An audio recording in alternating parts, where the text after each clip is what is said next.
huge week in news with the US election, of course. Donald Trump is headed back to the White House. Yes. Yes, this is going to have wide-ranging impacts around the world, but what I want to talk about is what that means for Britain and the royal family.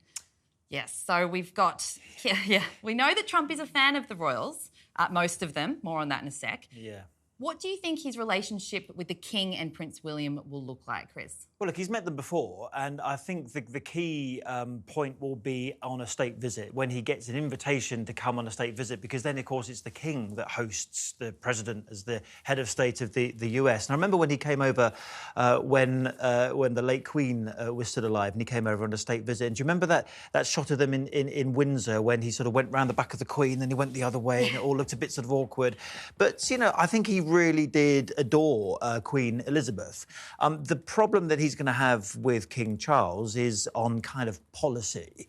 There's a president who wants to, in his words, drill, drill, drill, and there is a king who's very keen, and also Prince William, who we talk about Earthshot this week, who are very keen environmentalists who worry about sustainability and climate change, and that's not one of Donald Trump's priorities. Interestingly, though, the soon-to-be First Lady, again, Melania Trump, has revealed that she's actually pen pals with King Charles and that they bonded in 2019 at the state dinner over their shared interest in environmental issues. Now, obviously, you know, hers are vastly different to her husband's on this. Yes, exactly. But they do have, you know, a long relationship. Eric Trump, Donald Trump's son, revealed that he had met the then Prince Charles when Eric was just 6 years old at Mar-a-Lago. And as Chris said, I mean, Donald Trump adored the late Queen. He wasn't very happy with a book that came out this year which said she'd found him rude. Yes. And his response was, well, actually, people told me I was her favourite president. But it was very important for him to get that on the record because it did seem like he had enormous respect for the royals. Now, I was her favourite president and the crowds were really big. I mean, yes, exactly. Yes. Of course. Alternative truths. On the flip side, Trump and other members of his family have made it very clear that they're not big fans of Harry and Meghan. And I will just, to quickly summarise his key remarks. So he said Biden's administration was too gracious to Harry after he moved to the US, that he'd be on his own if it was up to him being Trump. And he also hinted in March that Harry could be deported from the US if his drug use was not declared on his visa application. Now, of course, there's this whole legal battle that's been going on regarding Harry's visa application because he discussed his drug use, his past drug use in Spare. And we don't know whether that was disclosed on the application or not. But do we think that Harry and Meghan should be a little worried about Trump's election? I think they should be worried, like kind of everyone else in the world is worried at the moment, about Trump's unpredictability, because Trump says one thing and then often either doesn't do it or does something completely different. So, yes, he has spoken about Harry before and has said that, you know, because of his drugs, he wouldn't necessarily have granted his visa application. But then Trump is very unpredictable, and when he gets into the White House, he might have an entirely different view to the one he's expressed before. But I think, given we know what Meghan's political sympathies are, I think, obviously, you know, she's not going to be a very happy person having Trump in the White House, and it does make their life a little bit more difficult because at some point in his presidency, he's going to be asked about it, isn't he? And he's going to give a response, and we just don't know what that response will be. He's not going to hold back, though, no. Is he? I mean, look, I'd like to think that he's going to have bigger fish to fry when he enters the White House again, but he is someone who's very thin-skinned. Meghan had described him in the past as being divisive and being misogynistic. He's made no secret of his feelings about her and about Harry and her approach to the royal family and the damage that they've done. But, you know, this issue, we don't know the status of Harry's visa. We don't know whether he is on the kind of visa that he did have to declare whether or not he had drug use, because there's some speculation that he could have been on an A1 visa as a head of state visa, a member of the royal family, in which case he would have been different status and he wouldn't have had to.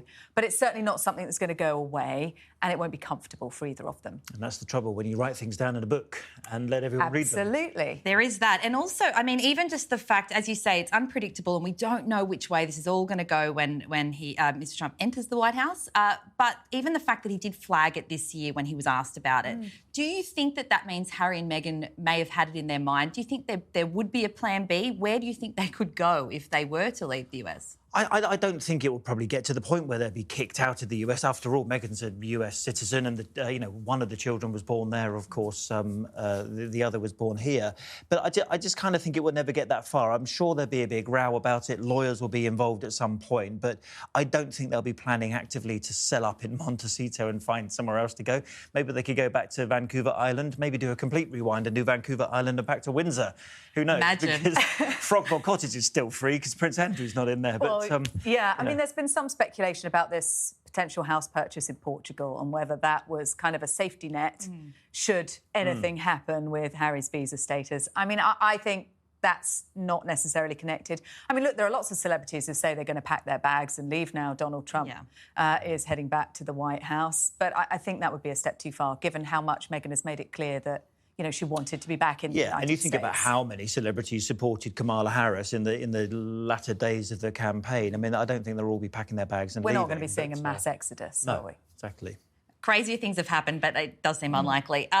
And lastly on that, we did discuss it just at the top there, but, King Charles and Queen Camilla may well go to the US at some point. The monarch hasn't been for a while, and they may need to go over there and sort of have a visit hosted by Trump. Now, given how Trump has spoken about King Charles's son and that whole rift and the way that he's spoken about Meghan, is this an awkward scenario that's being set up? No, because the thing about the royal family is they will get on. They are very good hosts if they were hosting President Trump here on a state visit, and they would be very good guests if they were going to the United States on a state visit as well. Now, of course, in the whole time that I've been covering this beat, they haven't ever been to the United States. And obviously, if they go, there's always that problem of, are you going to go and stay with your son and daughter-in-law in California? But as the palace said at the end of the Australia and Samoa tour, that foreign visits are back on, and the King got a real tonic out of being in Australia, and he wants to do a full programme of engagements next year.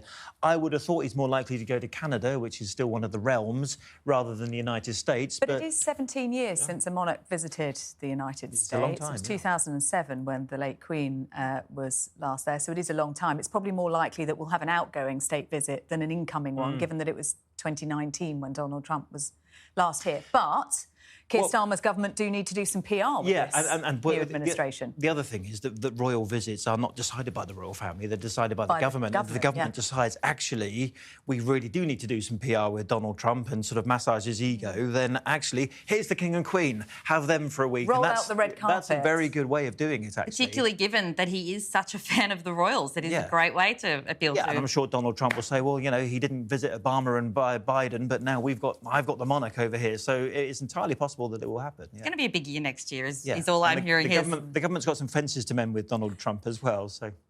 So moving on, and we just touched on it then, and there have been plenty of stories about Harry's strained relationship with his father. Something that's come out recently, though, by royal author Robert Hardman, is he suggested that there's actually another factor that may be involved in the King keeping some distance from Harry, which is the legal issue. Now, of course, Harry's in this long-running battle with UK courts over the decision to downgrade his security since he left the UK. And Hardman suggested that the reason that the King can't engage with him at the moment is because he puts himself at a serious legal risk if anything he says to Harry is then disclosed in court, particularly if it was misremembered, as has happened in the past with Harry. So how considerable do you think this factor is? Recollections may vary, as a late Queen once said. I think it is a factor, of course it is, because, and it's part of that wider problem that how can the King and Prince William, were he ever to talk to his brother ever again, how can they be sure that any of those conversations won't end up in a future book or in a future Netflix series or used against them in a court case? They can't be sure of that, given the kind of things, the very personal things that Harry disclosed in his book.